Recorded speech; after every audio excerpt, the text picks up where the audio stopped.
li domaine am dafa spécialisé en économie donc bu ñu ne Pape Malick Ndour commence sa carrière professionnelle au ministère de l'économie et des finances foofu la njëkkee waaw donc Pape Malick Ndour mu ngi foofu la njëkkee ci li nga xamante rek moom mooy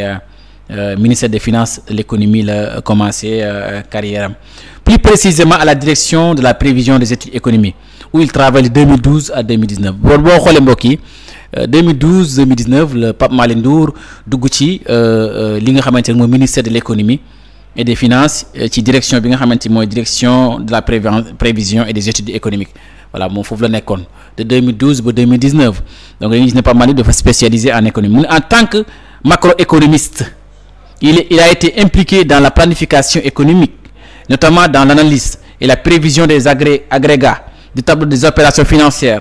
de l'État tels que les recettes budgétaires les déficits et la dette publique voilà mu ngi noonu gis ngeen ko bon donc ba nga gisee position Pape Malick Ndour ci débat politique bi muy focus toujours ci économie tamit loolu la en 2014 il prend la tête du conseil départemental de Guinguinéo voilà 2014 le Pape Malick Ndour dal di jiite conseil départemental bu Guinguinéo devenant ainsi le plus jeune président du conseil départemental de l'histoire du Sénégal il est réélu lors des élections territoriales de 2022 voilà donc Pape Malick Ndour jiite na conseil départemental de Guinguinéo 2 mandats donc Pape Malick Ndour est désigné coordinateur du programme des domaines agricoles communautaires PRODAC en 2019 voilà Pape Malick Ndour mii tey jii Mame Mbaye Niang mi nga xamante ni moo tey accusé Ousmane Sonko ne ko da koy yóbbu ci yoon parce que da ko diffamé ba dossier boobu tey mën nañu wax ne li ko teree nekk candidat mooy dossier Mame Mbaye Niang moom dossier rapport PRODAC bi Sonko waxoon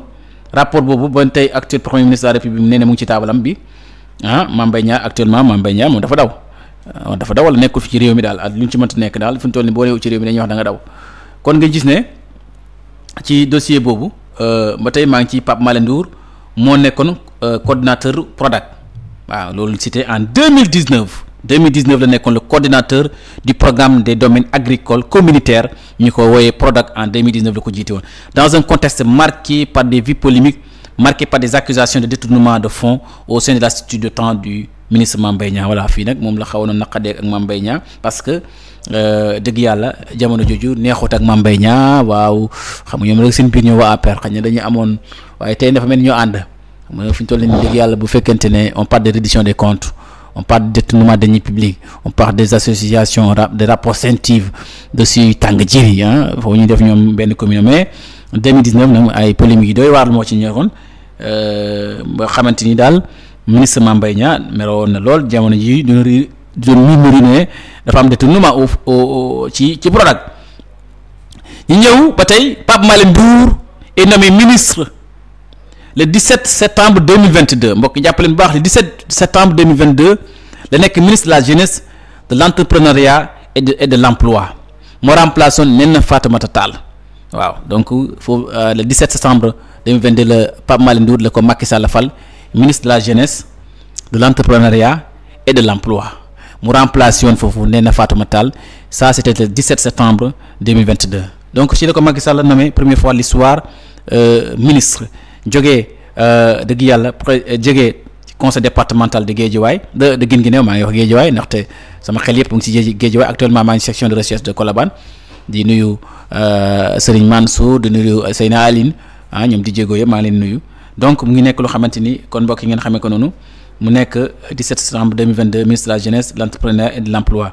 en remplacé de Néné Fatoumata Tall donc mu ngi noonu loolu c'était en 2022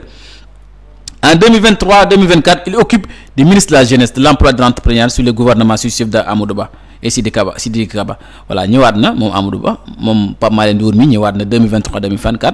mu dal di jëlaat poste bi mu jëloon mooy jeunesse emploi l'entrepreneuriat dikkaat na ci bi Amadou Ba nekkee premier ministre yi ngeen ko mbokk yi guddi gaa ngi commencé dugg si oto yaa ngi traverse ñu ngi nii ko oto yaa ngi commencé di traverse ñi ñëw nag ci ba tey ñi ci Pape Malick Ndour ndaxte dafa baax ñi nga xamante ñoo ñu teewlu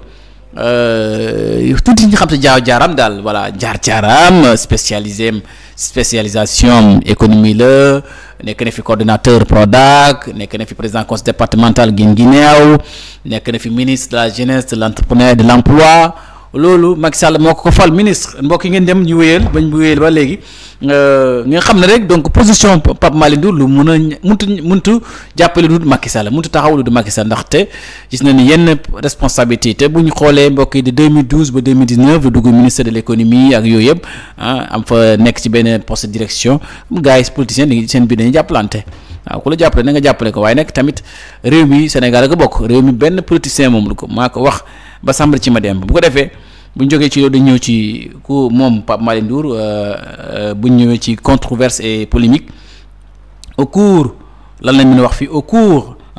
de sa carrière ministérielle Pape Malick Ndour fait face à plusieurs controverses politiques notamment en rapport avec le projet de loi d'amnistie et la gestion des crises politiques voilà mu ngi noonu en tout cas Prodac nekk nga gis ne économiste de formation la Pape Malick Ndour participe au débat économique national position souvent en réponse critique d'Ousmane Sonko voilà ji nga ko boo ñëwee sax ci biographie Pape Malick Ndour critiquer Ousmane Sonko da ci bokk waaw ndaxte lii dëgg yàlla mi nekk leader de parti ses interventions principalement centrées sur des questions de finances publiques ont suscité des vives réactions notamment de la part de l'opposition qui le considère comme un adversaire direct voilà mu ngi noonu ji ngeen ko mu ngi noonu plainte à la CPI donc la pertinence de cette section est remise en cause considérée sous contenu mu ngi noonu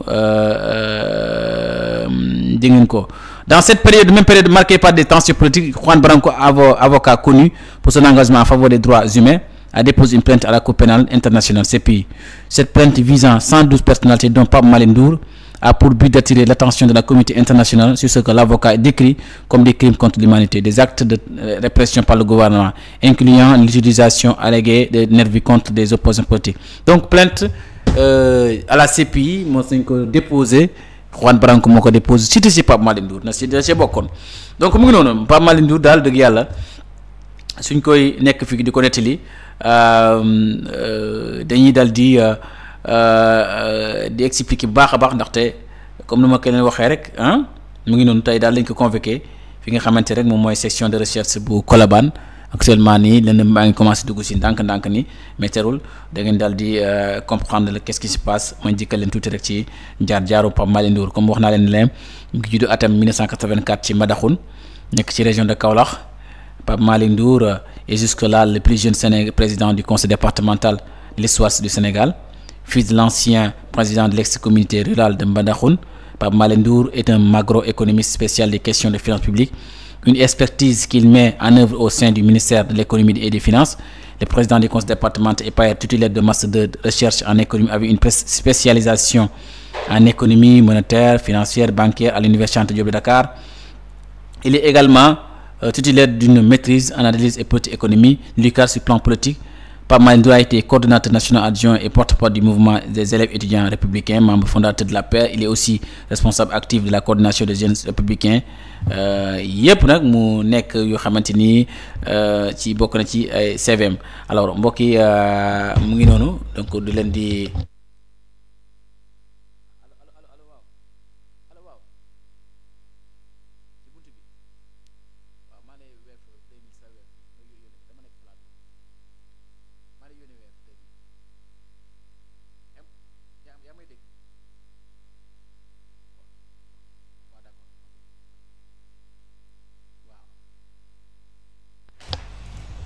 alors waa mbokk yi nga xamee ko noonu donc mu nekk lu am solo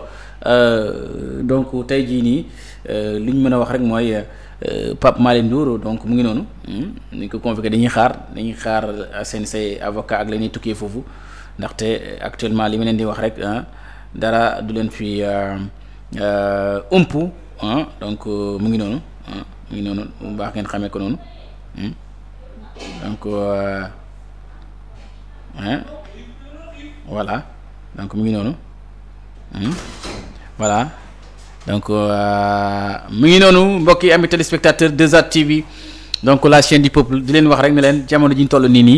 ñu ngi ci section de recherche de Colobane ji ngeen ko moto bi nekk sama kanam nii rek waaw Feuza Ngok xaritu Bilal Diatta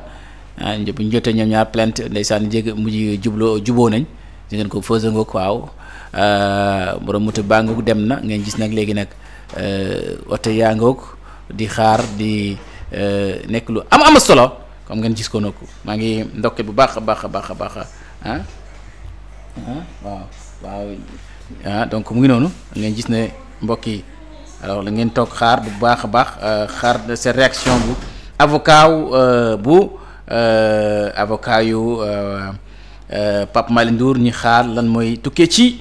li nga xamante rek moom mooy voilà mu ngi noonu ñu daal di passé xaar tuuti dëgg yàlla ci xaar réaction bu Pape Malick Ndour en tout cas mu ngi noonu donc ngeen xaar réaction wu avocat wu Pape Malick Ndour ci lu tukkee ci session de recherche bu Colobane tey la woon à partir de 16h lañ ko convoqué ñu jàkkaar ne convocation bi dina concerner quand même dina concerner waaw donc mu ngi noonu mbokk yi voilà mu ngi noonu ma nuyu leen suñu téléspectateurs yi nga xamante ñooy dal di teew di ñuy suivre saa su nekk donc mu ngi noonu voilà mu ngi noonu donc mu ngi noonu ma ngi nuyu Moustapha Diop bu Sonko di nuyu Omar Ndiaye Alpha Diallo ak ki nga xamante rek moom mooy Moustapha Diop bu Sonko ma ngi leen nuyu di la ziar bu baax a baax donc ami téléspectateurs yi donc dañuy fàttaliku rek dafay baax trop souvent ci lan moo war a joxe kàddu yi xam naa daal politiciens yi lakkal leen réew mi ñoom daal fu ñu toll nii kàddu yi nga xamante ni coup d'état moom yàlla na ci yàlla musal coup d'état kenn waru ko sax xalaat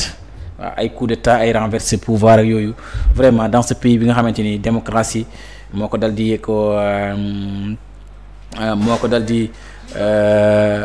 dégg nga comme mu ngi noonu mbokk yi ay coup d'état lan la ñu soxla ci coup d'état réew mi ku mën sa morom nga gagné réew mi mooy dëgg waaye ne nekk fii vraiment di indi ay